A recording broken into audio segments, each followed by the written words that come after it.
that I've never been afraid to admit I'm an alcoholic. I'm actually grateful for being an alcoholic because I wouldn't be the person I am today if it weren't for AA. That's a transformation. Yeah, it is. I heard it through the grapevine. Welcome. It's the AA Grapevine Half-Hour Variety Hour, featuring the collected voices of Alcoholics Anonymous. I'm Don, an alcoholic in Greensboro, North Carolina. Hey, Don. Hey, everybody. I'm Sam. I'm an alcoholic in a state of bewilderment. What state is that? Oh, well, I don't know. Hanging out, chatting with you. That's bewildering. Oh, no. I'm Sam. I'm an alcoholic in Palm Springs, California. Hiya, Sam. I got to read a presentation that our publisher, Chris, made recently, and I was impressed that he was describing the reach of the grapevine, and I thought we'd share some of it. It's got a growing reach. Yeah, he said, today members can connect with Grapevine and Lavinia in a lot of ways. Print magazines, digital editions, audio, video. Not because the message needed updating, but because the alcoholic who still suffers may be finding or accessing the message differently. Some are deaf. Some have trouble reading. Some people are in remote areas. Some are in institutions. Some are new and not sure they belong yet. Some carry their whole world in their pocket on a phone. Meeting people where they are isn't drifting from our purpose, it's advancing it. A clear example of that is our Grapevine and Lavinia apps. Through the apps, members can read or listen to the current magazine, access the full archive going all the way back, and use tools that support daily sobriety. The apps are used around the world. We've just added the European Union to complete our global expansion. For some members, it's just convenient. For others, it's the only connection they have. Same stories, same principles, but fewer barriers. Yeah. I guess we're preaching to the choir here, but... Yeah, maybe a little bit. Everybody that's listening to this certainly is familiar with the podcast, but they may not be familiar with the app. Yes, it's just Grapevine was a magazine only. It was. Mm-hmm.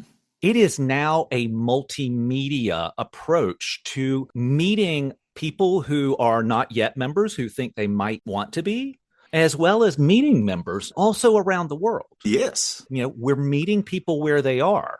Yeah, because you don't know how someone's going to reach that place where I reached. I went to the library and got a pamphlet that had 12 questions. Are you an alcoholic?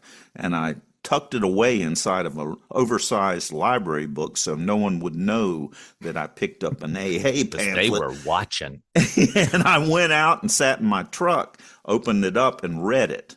And now, what year was that, Don? That was a long time ago. That would have probably been 1980. Low in the 1900s. In the 1900s. But now someone could reach out and find AA Grapevine on YouTube. Yeah. The podcast is on YouTube. There's 2 Grapevine podcasts on YouTube. There's also the Instagram account. There's an inspirational message sometimes with it. Sometimes there's some news, like, hey, a new podcast episode dropped. Mm-hmm. You can get the daily quote from Grapevine through your email as well. So I love the fact that the Grapevine is an arm of AA that is reaching out in all kinds of different ways wherever somebody might be at that point where I need to quit drinking. Tell me what to do. And seek AA, and they'll find us. Absolutely. So, Sam, who's our guest today? Well, Don, today's guest is Alan W. in Duncan, British Columbia, Canada. We also have an Ask It Basket question, and then we'll close with a discussion of Tradition 4 in the tradition in our lives. But first, the news! The Grapevine and Lavinia apps on both iOS and Android are now available in most parts of the world, including Mexico, Central America, South America, Asia, Australia, and Africa, and the European Union. Your subscriptions to Grapevine and Lavinia through the apps help keep the Grapevine podcast growing and reaching more AA members around the globe. Shout out to all you new listeners and special thanks to everyone who subscribes. Hey, subscribing to the Grapevine's only $2.99 a month in the free Grapevine app. And you know, if you subscribe, we might actually be able to get into Antarctica. Drunken penguins need us. I mean, there are some researchers down there who might need some help. Have you heard about our Grapevine book, Forming True Partnerships? As the chapter on step 4 in the 12 Steps and 12 Tradition puts it, when we were drinking, many of us had a total inability to form true partnerships with another human being. This collection of Grapevine stories shows the many ways members use the 12 steps, sponsorship, and the tools of the program to improve and repair their relationships. It has colorful stories on families, friendship, marriage, divorce, dating, romance, coworkers, sponsorship, and get this, pets. Forming True Partnerships covers a wide range of experiences from sober alcoholics, all focused on how we form true partnerships with others. Get it now at aagrapevine.org.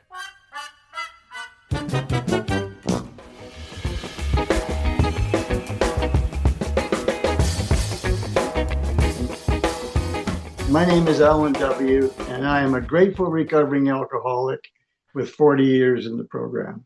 Alan, thank you so much for joining us today.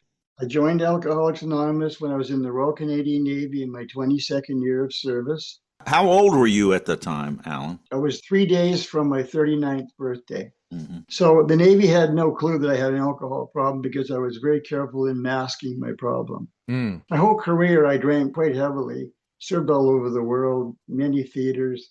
But I got to the point where I acquired PTSD severely 3 years before when I was in Lebanon, Syria, Israel, Egypt, and Iran with the United Nations. And yeah, it was to the point where I witnessed such terrible atrocities. I used alcohol to anesthetize my brain, not knowing that I was an alcoholic. Assumed that I was just a heavy drinker like the rest of the boys in uniform, right? Mm-hmm. But then when I started going back and looking at the genetics in my father, I realized that, and he was a prisoner of war and suffered terribly, and we had a great relationship, but he did have bouts of alcoholic behavior. So it was kind of difficult for me at the time to go into the program when I was in uniform. But I managed it. You were stationed at a base? I was on a warship. You were on a warship, so how were you able to enter the program? We were in home port. We were going into a long refit. I was also doing some graduate work at university at the same time that the ship was in refit. I think I went through my graduate program intoxicated, but that was a different story. You passed instead of passed out. I had to drink to remember the memory I had when I was drinking to do my exams. No, I mean, that makes perfect sense to this alcoholic. I guess so. What I did was that I went to Dunedin, which is in Victoria, and it's a noon meeting 7 days a week. Mm-hmm. It was amazing. I met some amazing people, and I had no difficulty admitting that I was an alcoholic because somebody had given me a big book several weeks before the meeting. When I got there, I absolutely knew I was alcoholic. You went to AA, you surrendered, and you had no more problem with alcohol? Not from the day I surrendered, because I got down on my knees and I said, Lord Jesus, if you're there, show me. And that's it. It happened. I had a profound spiritual awakening. But the biggest problem I had was all the years of baggage on me. And that's why the program was vital to my recovery. I was just weighted down with baggage, all the baggage that comes with being alcoholic. So I came back to my hometown, and what happened there was that I started the Brown Baggers noon meeting in Duncan on the 6th of August, 1990. And I was the only one at the first meeting. And it is a 7-day-a-week meeting. It was the only one on Vancouver Island at the time. So I was selfish enough to start it for myself, right? Well, thank you for doing that. Amen. What was in the brown bag? Well, everybody asked that question. It was a lunch bag for a professional. There you go. Everybody asked me that question. You had an eating meeting. We had an eating meeting. That sounds better, doesn't it? Yeah. I never drank from a brown bag, but other things, but not a brown bag. And that meeting is amazing. We had a 35th anniversary last year. My wife's very active in it. She'll be 45 this year in the program, 45 years. So how many people are coming to the meeting now? We have 28 to 40 people a day at the noon meeting at the Alano Club. That is They're fantastic. wonderful people. Well, getting back to your particular experience of recovery, you mentioned that you had all of this baggage, and that's what you really needed help with because the obsession had been lifted. Yes. Well, my experience has been that was not something that went away immediately. No. It took some time. What was your experience? I experienced profound baggage problems because my nickname at the Dunedin group in the first year was Elevator Al, because my emotions were up and down like an elevator. But where it was is I'm suffering PTSD. I was part of the Vietnam, bringing the U.S. POWs out in 73 with the Canadian warship. I was in the Middle East. I was in South America when the Falkland War was on. So I had a lot of baggage from my first wife left me. She didn't leave because of my drinking. She left because of her own mental illness. She left me a lot of debt. That was the baggage. The baggage was all the ends that I went to drink. How did you resolve that? How did you let go of that? I prayed. I fell in love with the big book. I fell in love with the steps, and I worked a spiritual program. And I cleaned up my act. I changed everything that I was. I became the man I was supposed to be, the man that God had created. I helped other people during that time as well. So during the first year of my program, I was involved in a men's group, and it was a men's step group, and it was 23 of us, and there's 20 of us alive today with 39 to 43 years sobriety. It was absolutely awesome. And we worked those steps so many times, it was unbelievable. And I'm an advocate. I've been an advocate since 1977. I'm a veterans advocate, and I'm also an advocate for street people. I'll be 80 next year. Well, I want to jump over into the military project that you've been helping with Alcoholics Anonymous. Can you talk some about that? Yes, I have about 4 sponsees that are 3 are retired and 1 still serving. And everybody talks, when they like go see that person. And I'm a perfect fit for the veteran suffering from post-traumatic stress disorder because I've experienced it and I've overcome it, right? Yes, sir. So what happened was in 2011, when I was 64, I was offered a job working with the VA in your country. It's Veterans Affairs in Canada. And I was a legal officer on the military base. So on the military base, I'm working in an office, and it's called the Joint Personnel Support Unit. It's to support wounded warriors, Vietnam warriors, Afghanistan warriors, Middle East warriors, whatever, all over the world, mostly with the Canadians working with the United States. And it was during helping them with their claims for post-traumatic stress disorder and wounds and injuries, not just psychological. There's a table of 21 injuries in the Veterans Affairs Manual, right? So helping the veterans was very key to me.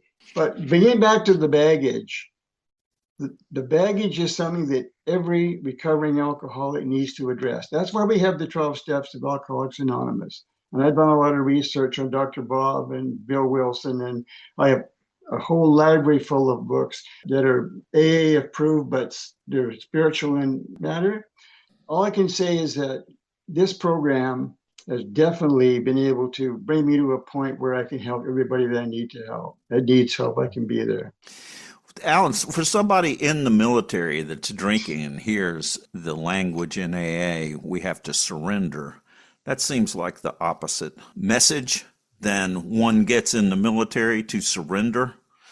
How do you talk about that? How do you think about that in a way that works for somebody who's enlisted? Excellent question. I have a new sponsee who's still serving, and he's at high rank in the military. And when he came into the meeting, the men's group, he didn't know me. He didn't know I was there. He was a stranger. And he was crying and weeping and angry and frustrated and everything else. And he said, I don't know why I'm here. Nobody's going to understand me. I'm I'm military and I'm in Navy. No one will understand me. And I turned and I said, how you doing, brother? He sat down beside me, and it's amazing. That's 5 months ago. This man has come so far in 5 months. Because AA works because we identify only with other alcoholics. Yes. The program is designed by the founders that only a suffering alcoholic can understand and have credibility from an alcoholic who's in recovery. That's the whole essence of our program. Absolutely. It is. Yeah. How are you doing, brother, is it. It's the language of the heart. Yeah, yes, it is. I get so passionate by it. It's unbelievable.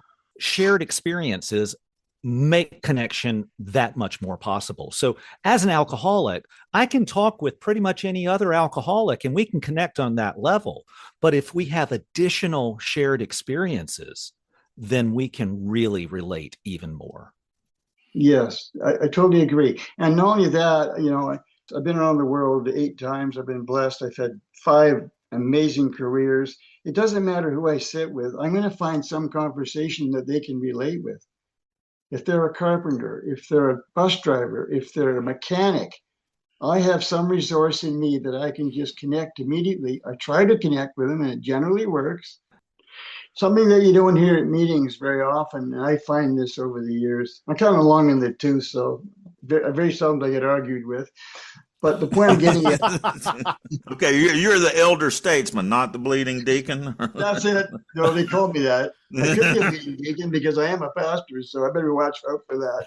Yeah. But the phenomena of craving is something that the young people like the American Navy in San Diego. I attended a course down there about alcoholism in the military, the Navy, right?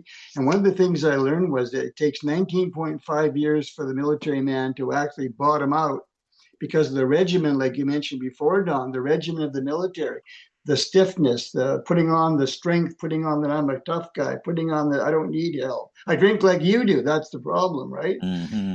So when I talk about the phenomenon of craving, I get nothing but absolute silence and stares, because they don't talk about it at very many meetings on Vancouver Island.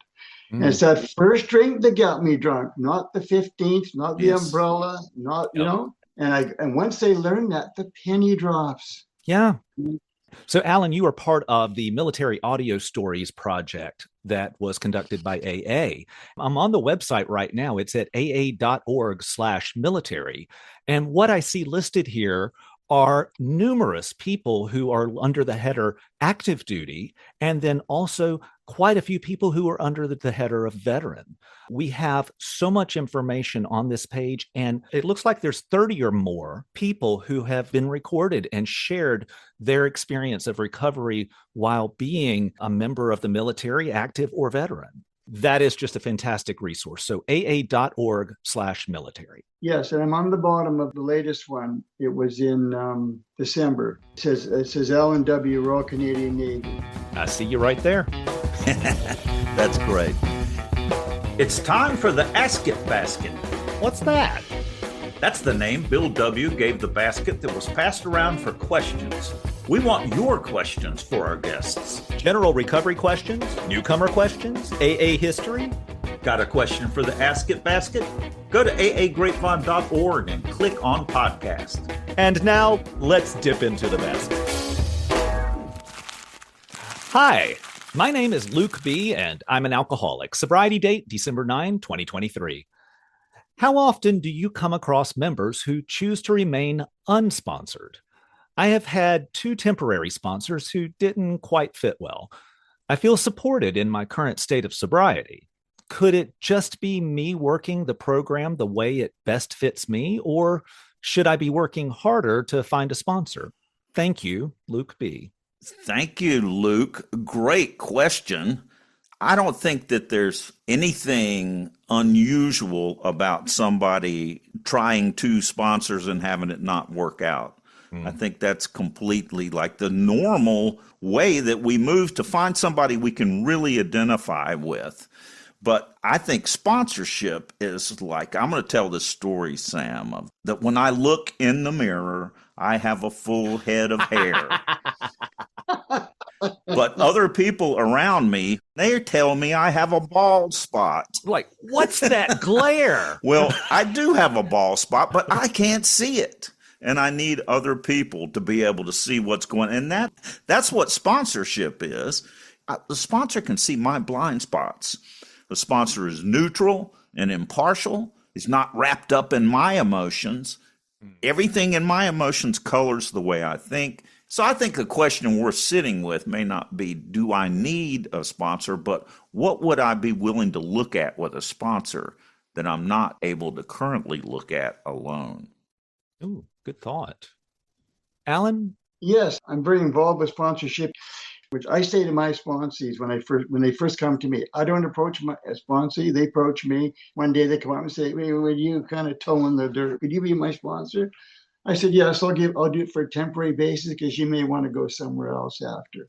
And then I say to my sponsees, if you at any time feel that this is not working, if at any time you feel that I'm not meeting what your needs are in your recovery, then choose another sponsor. And it works very well. You can choose another sponsor. Yes, it's not a marriage. It's not a marriage.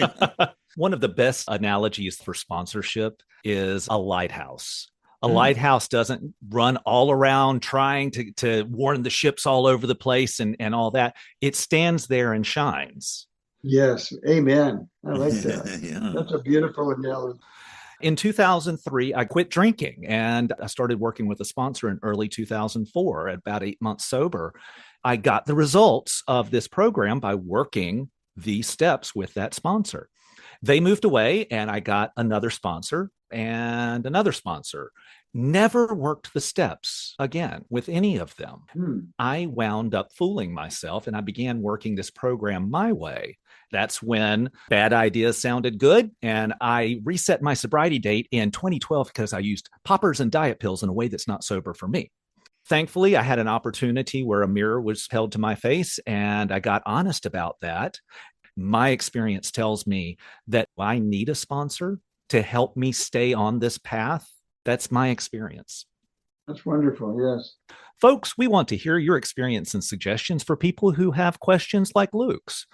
Call 212-870-3418 and leave us a message. You can also find that number at aagrapevine.org. Click the podcast link up top. Alan, thank you. Thank you. My pleasure. Thank you for sharing your recovery as well.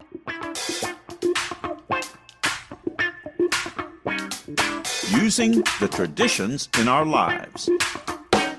Folks, every month we ask past guests to share their experience with one of the 12 traditions. Tradition 4, each group should be autonomous, except in matters affecting other groups or AA as a whole.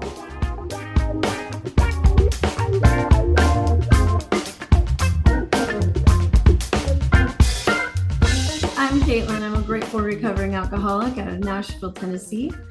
I am a meeting hopper. I would call my home group one day at a time. We call it ODAT. That's over here in Nashville, District 35. The thing is, I hop around to so many meetings that it was really hard for me to decide which meeting to call a home group.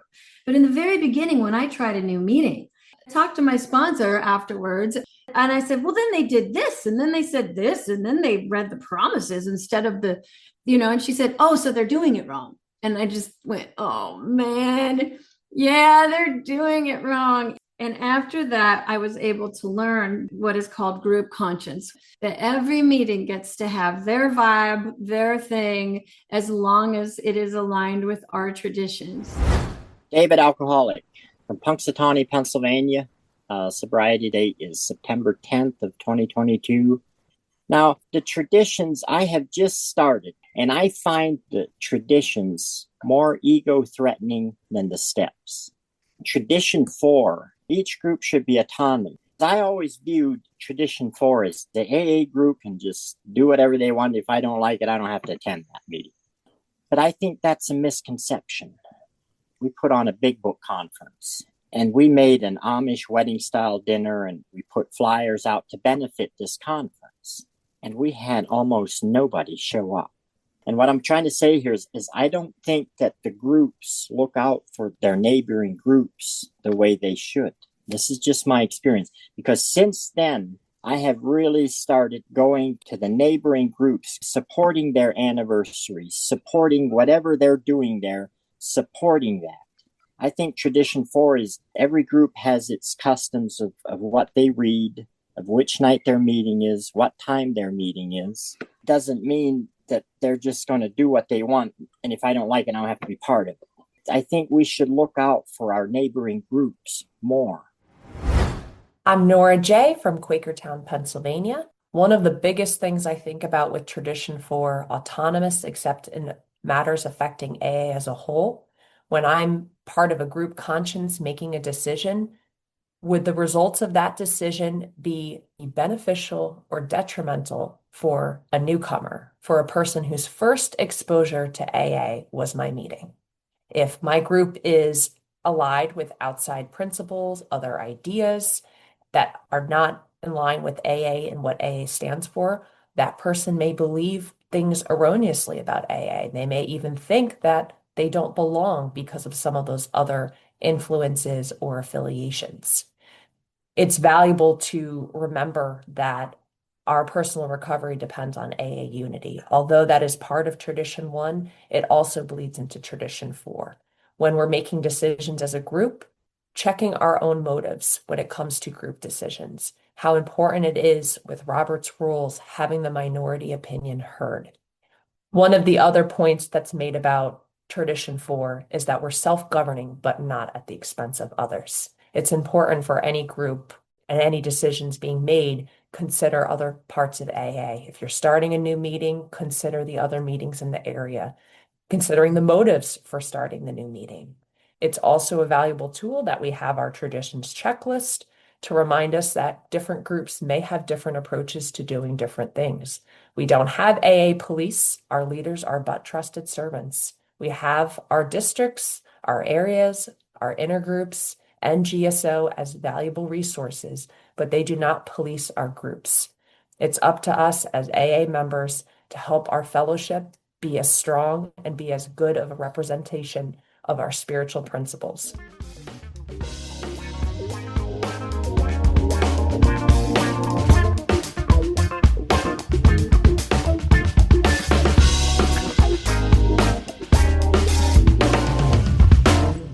Hi, I'm Danica, and I'm an alcoholic in Alamo, California.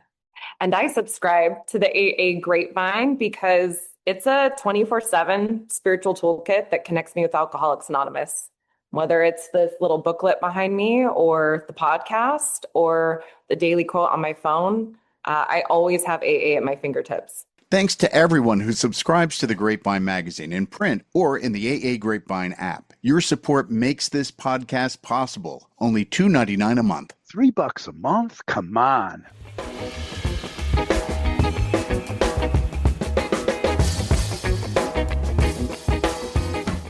I'm at the very wit's end. Cuckoo. This one's from Paul C., Oceanside, California. My brother's bartending career started early. When we were kids, he set up a lemonade stand with a 2-drink minimum.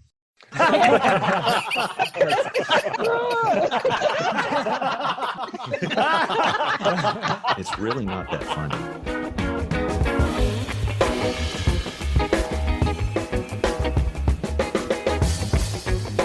Thanks for joining us. The AA Grapevine Half-Hour Variety Hour is posted every Monday and is produced by AA Grapevine, Inc.